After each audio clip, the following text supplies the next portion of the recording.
Since June this year, the protests in Hong Kong against the amendment of the fugitive law have gone beyond peaceful protests and have evolved into violence and chaos. Some people said the economic downturn in Hong Kong in recent years may be a big reason, as young people find it harder to get employed.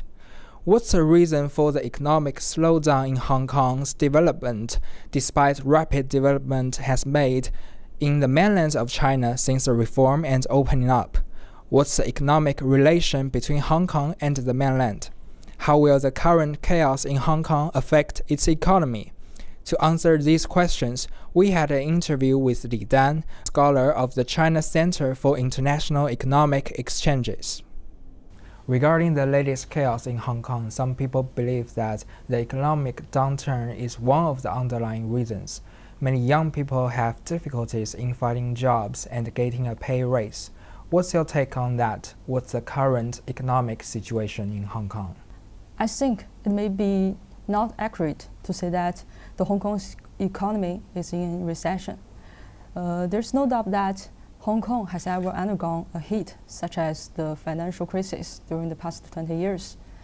But according to the data of World Bank, we found that whether during the 20 years after Hong Kong's return or during the 10 years after the global financial crisis, the average GDP growth of Hong Kong is higher than those of developing countries such as the United States, United Kingdom.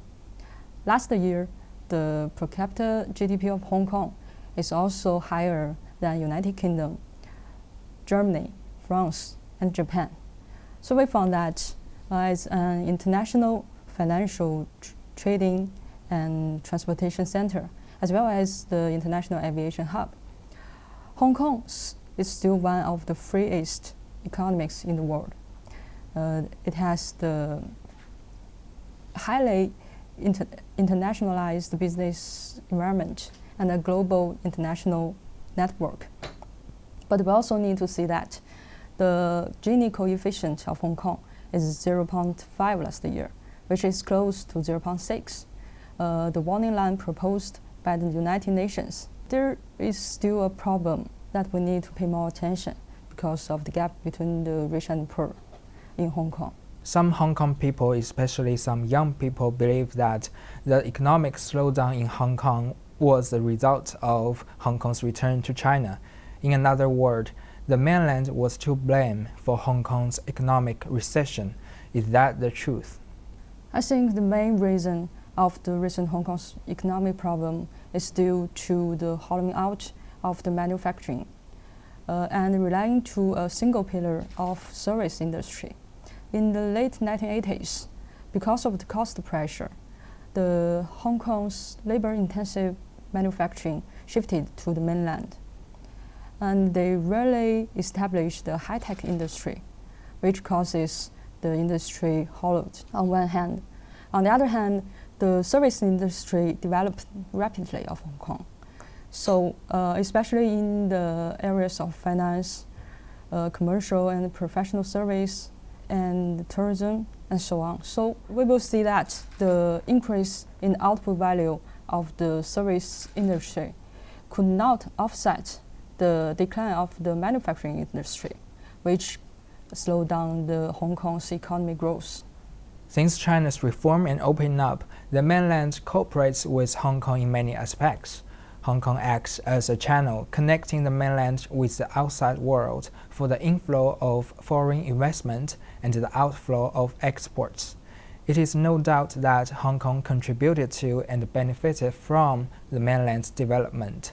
But why the economic cooperation and integration between the two sides didn't go deeper? Strengthening the cooperation between the mainland and Hong Kong and Macau has already been a key strategic deployment of the state for such a long time. Under the CEPA and some other cooperation framework agreements, a panel of multi-level and comprehensive cooperation has already established between the mainland and Hong Kong. Meanwhile, we will also see that the cooperation faces some challenges under the one country, two system. mainland Hong Kong and even Macau, they have different social system, different legal system, and they are separate custom territories. So in this regard, market connectivity need to be further improved, and an efficient flow of factors of production has yet to be attained. From the economic perspective, in which aspects do Hong Kong and the mainland have complementarity? Hong Kong and the mainland has gradually formed a complementary industry structure. Hong Kong has the high-end service industry, although the manufacturing industry is hollowed out. The mainland has advanced manufacturing structure, but the level of their service industry is still need to be improved. So the both sides have already objectively formed mutual supportive and interdependent development strengths. For example, Guangdong has a developed manufacturing base, and Hong Kong has the advantages of finance, trade, the international network. Both sides can develop together. As a super contact, Hong Kong also can join hands with enterprises from the mainland to jointly develop a broad market under the Belt and Road Initiative, so as to provide the high-end service and effectively integrate into the industry chain of the Great Bay Area. It's widely believed that in order to achieve further development, Hong Kong has to better integrate with the mainland economically, but some Hong Kong people are resistant to it. What's your opinion? The problem of the Hong Kong should be solved through the cooperation and joint development.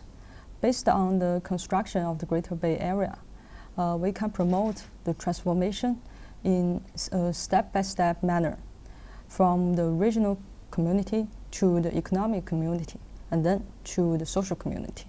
During this period, we can enhance the well-being of Hong Kong compatriots. Everyone could be provided for in this area so as to maintain the long-term prosperity and the stability of Hong Kong, and finally enhance the people's national identity. After Hong Kong's return, China's central government has remained committed to the policies of one country, two systems, and the people of Hong Kong governing Hong Kong, and supported Hong Kong's development. The latest Greater Bay Area plan sets to integrate Guangdong, Hong Kong, and Macau. Can you introduce to us the specifics of the plan? In recent years, one of the most important strategies is the Great Bay Area of Guangdong, Hong Kong, and Macau. And the outline of this plan has already released last year by the State Council. Due to the outline, the development of the Great Bay Area will facilitate the enrichment of implementation of one country, two systems, and foster closer cooperation between the mainland and the two SARs, so as to create more opportunity for the economic development for these two SARs and for the Hong Kong and Macau compatriots who are wishing to develop career in this mainland.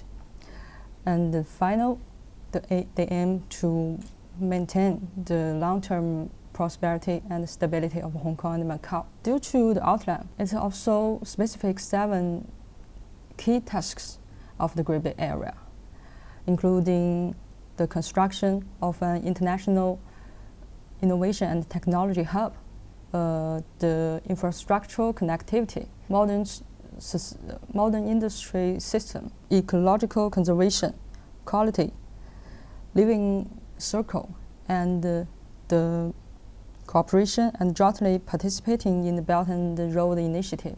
And the last one is the cooperation platform.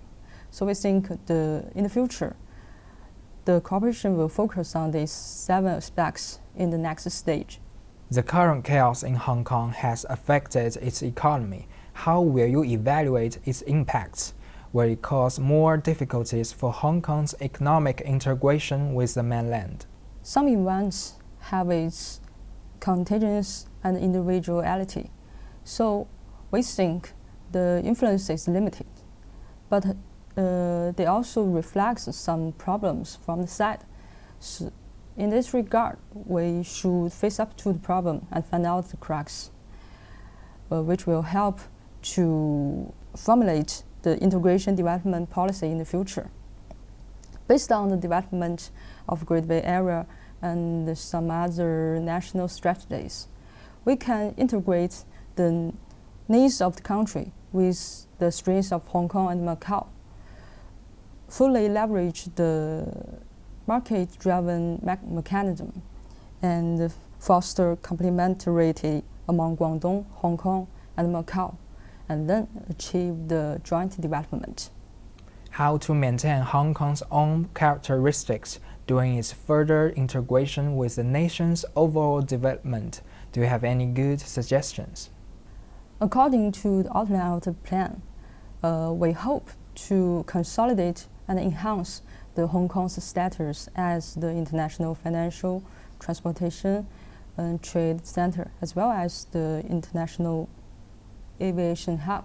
We can promote the development of the high-end and high-value-added service to make Hong Kong develop into an international metropolis with enhanced competitiveness. So first, we can connect the Pearl River Delta and Hong Kong through the infrastructural connection, such as the Hong Kong-Zhuhai-Macau Bridge and the transit ports, so as to form a closely linked regional community.